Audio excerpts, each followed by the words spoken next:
want you to stop whatever you are doing right now, because what I am about to tell you is the kind of story that will make you question everything you thought you knew about karma, patience, and the quiet power of a woman who refuses to stay broken. 5 years. That is how long it took. 5 years of tears I cried alone in a bathroom so my children wouldn't hear me. 5 years of rebuilding from absolute zero. 5 years of working in silence while the world had no idea what was coming. And on one ordinary Tuesday morning, the universe handed me something so perfect, so precisely timed, that I had to lock myself in my office bathroom and press both hands over my mouth just to stop myself from laughing out loud. But before I tell you what happened on that Tuesday, I need to take you back to the night my entire world collapsed. It was a Friday evening in October. I remember it so clearly because I had spent the entire day preparing his favorite meal. Chicken adobo with garlic fried rice, the way his mother taught me to make it in the first year of our relationship. I had even bought flowers for the dining table, yellow sunflowers, because yellow was the color of the life we were building together. I had our wedding photo on the wall behind the dining chair where he always sat. I had our 5-year plan written in a journal on my bedside table. I had everything, or at least I believed I did. Daniel walked through that door at 7:45 in the evening, and he could not look me in the eyes. I noticed it immediately. I always noticed everything about Daniel, the way his jaw tightened when he was hiding something, the way his hands would go into his pockets when he was nervous, the way he would kiss my cheek instead of my lips when guilt was eating him alive. That evening, he did all three within the first 30 seconds of walking through our front door. I asked him if he was hungry. He said he already ate. I asked him how his day was. He said fine. One word. Fine. After 6 years together, after 2 years of marriage, after everything we had built side by side, fine.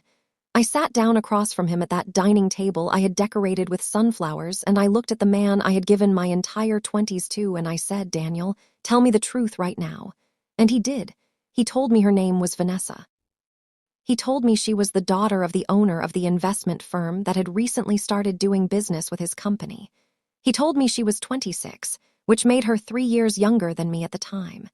He told me they had been seeing each other for 4 months. 4 months. That meant every Sunday morning when he said he was going to the gym, every business dinner that ran late, every overnight conference trip, all of it was her. But the part that destroyed me, and I mean truly destroyed me, the kind of destruction that you carry in your chest like a stone for months, was not the cheating. It was what he said next. He looked at me across that sunflower table and he said, Maya, I love her. And I think I have been settling for a long time, settling. That word hit me somewhere so deep that I did not cry. I did not scream. I did not throw the plate of adobo I had spent 2 hours cooking.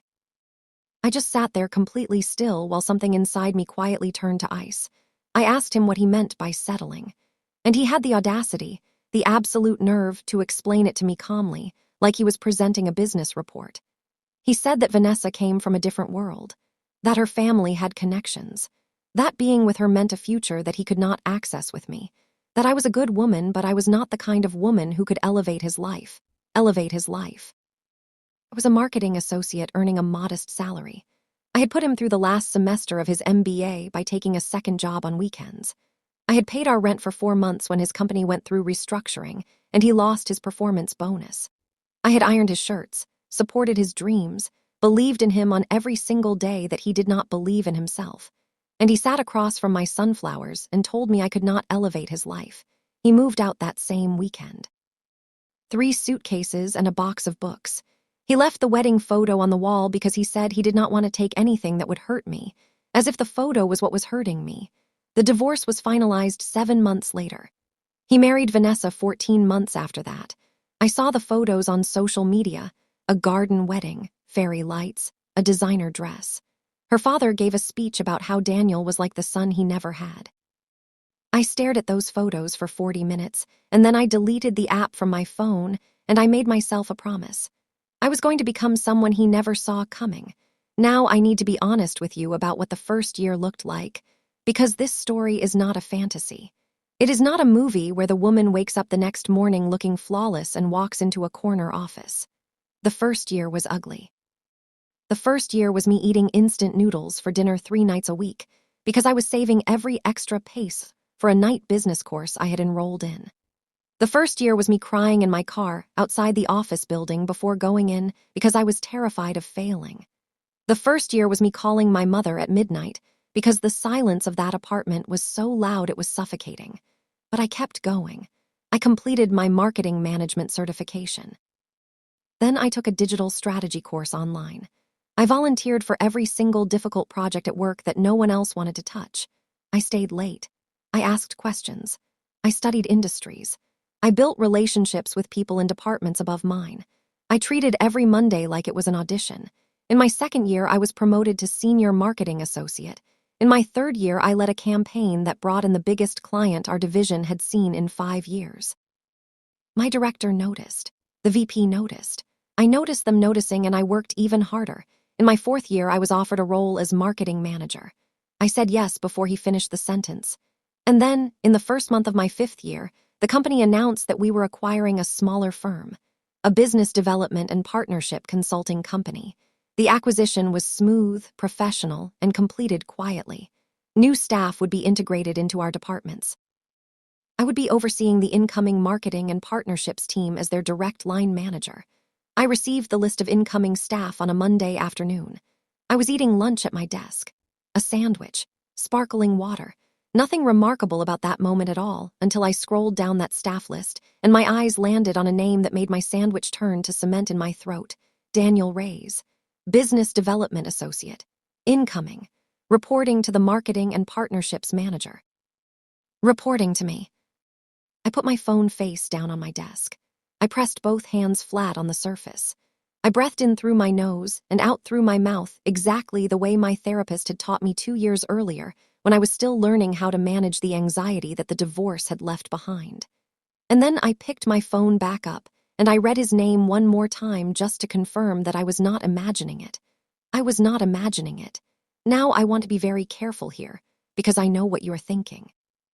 You are thinking I planned something dramatic, that I had a whole revenge scheme ready, that I stayed up all night plotting how to humiliate him in front of the entire office. And I will be honest with you, part of me, the part that still remembered sitting alone at that sunflower table, wanted exactly that. But I had spent 5 years becoming someone I was genuinely proud of. And that woman was not going to throw her professionalism away for 5 minutes of satisfaction. What I was going to do was something far more effective. Something that required no drama, no raised voice, no scene. I was going to be completely, perfectly, unbearably professional. His first day was a Tuesday. I know because I had checked the calendar 17 times that week. I arrived at the office 40 minutes early. I wore my best blazer, deep navy, tailored, the one I had bought myself as a gift after closing that major campaign. I did my hair. I wore my good heels. I sat at my desk, opened my laptop, and waited. HR brought the new team in at 9 o'clock for orientation.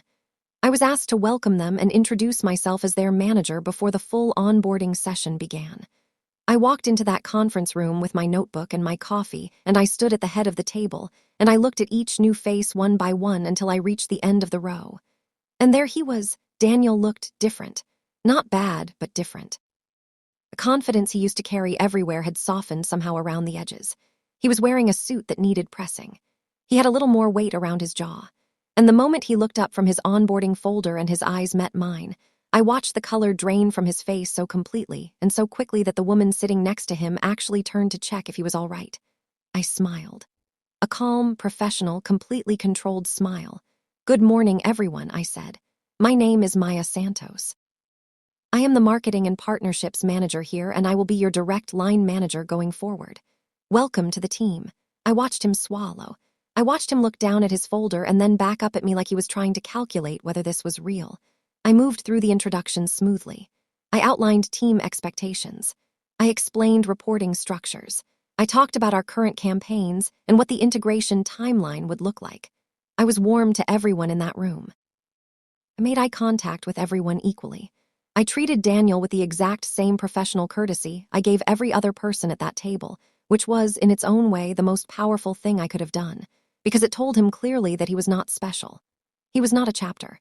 He was a staff member. He was a name on a list. After orientation, I asked each new team member to come in individually for a brief 5-minute check, and so I could understand their background. Standard practice. Nothing unusual. When Daniel sat down across from my desk, in my office, in front of the framed award on my wall and the view of the city behind me, I watched him struggle with where to put his hands. I opened his file. I looked at it. Then I looked at him. "So Daniel," I said, "tell me about your experience in business development." And he began to talk. And I listened. And I took notes. And I was so professional, so composed, so entirely in control that I could see it unsettling him more than any dramatic confrontation ever could have. Because a woman who screams is a woman who is still wounded. A woman who sits behind a manager's desk with perfect posture and asks you about your quarterly targets. That is a woman who has healed so completely that you have become irrelevant. At the end of the check-in, I closed his folder, smiled, and said, "Great. I think you will find this team very results-driven. We have high standards here, but we support each other well. Any questions?" He hesitated. Then he said, "Maya, can I just say," I looked at him. I kept my expression completely neutral. Not cold. Not warm. Neutral. The expression of a manager who has 8 more meetings and a campaign deadline and absolutely no available space in her schedule for personal history. "You can direct any questions about your role or the team to me during our weekly one-on-ones," I said. "HR has also assigned you a buddy for your first 2 weeks. Is there anything work-related I can help you with today?" He sat back. "No," he said quietly. "That's all. Thank you, he said. To me, I smiled one more time. "Have a great first day," I said. And I meant it because every single day after that first one was going to be a daily reminder of exactly what he had walked away from. The weeks that followed were, I will admit, quietly satisfying in ways that I had not fully anticipated. Not because I made his life difficult, I did not. I was fair. I was professional. I gave him the same feedback and the same opportunities as everyone else on my team. But fairness, when you are the woman someone underestimated, is its own kind of power. Every Monday morning team meeting where I stood at the head of the table. Every performance review where he sat on the other side of my desk, and I evaluated his work with calm, measured language. Every company event where colleagues introduced me as the manager, and he stood in the group as a member of my team. Each one was quiet and professional and completely, devastatingly satisfying. 3 months in, his wife Vanessa came to our company's quarterly networking event as a guest of one of our executives. I did not know she would be there. But I handled it the way I handle everything now, with grace. She was polite. I was polite. We shook hands. Someone introduced me as the marketing and partnerships manager. I watched her glance at Daniel and I watched him look at the floor. That was the moment I realized I did not need anything else from this story. I did not need an apology. I did not need a scene. I did not need him to say out loud what was already written all over his face every single time he sat in a chair across from mine. He had left me for a richer world. And I had become one. The woman who ate instant noodles and cried in parking lots and pressed her hands over her mouth to keep from screaming into the silence of an empty apartment. She did not disappear. She became the foundation. She is the reason I walk the way I walk and speak the way I speak and make decisions the way I make decisions now. She is the reason I do not need anyone's validation, anyone's choice, anyone's approval of my worth. He chose Vanessa because he thought she was the door to a better life.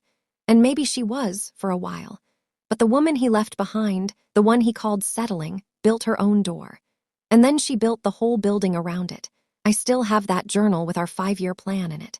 I found it when I moved into my new apartment 2 years after the divorce. I sat on the floor of my empty living room and I read through it, all the things we had planned together, all the dreams I had written in my handwriting with his name beside mine. And I did something I did not expect to do. I cried. Not because I missed him. I cried because of how much I had wanted that life. How sincerely and completely I had believed in it, and how grateful I am now that it did not happen. Because the life I have now, the one I built entirely on my own terms, the one no one handed me, the one that belongs completely and only to me, is better than anything I ever wrote in that journal. And he gets to come in every Monday and be reminded of that. I want to ask you something before I go, and I want you to really think about it. If the person who once told you that you were not enough walked into your life today and had to look up at where you are standing, what would you want them to see? Not revenge, not bitterness, not a performance. Just the truest, most powerful version of yourself looking back at them with absolutely nothing left to prove.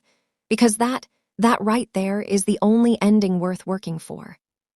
If this story hit you somewhere deep, if it made you feel something real, then I want you to tell me in the comments. What would you have done?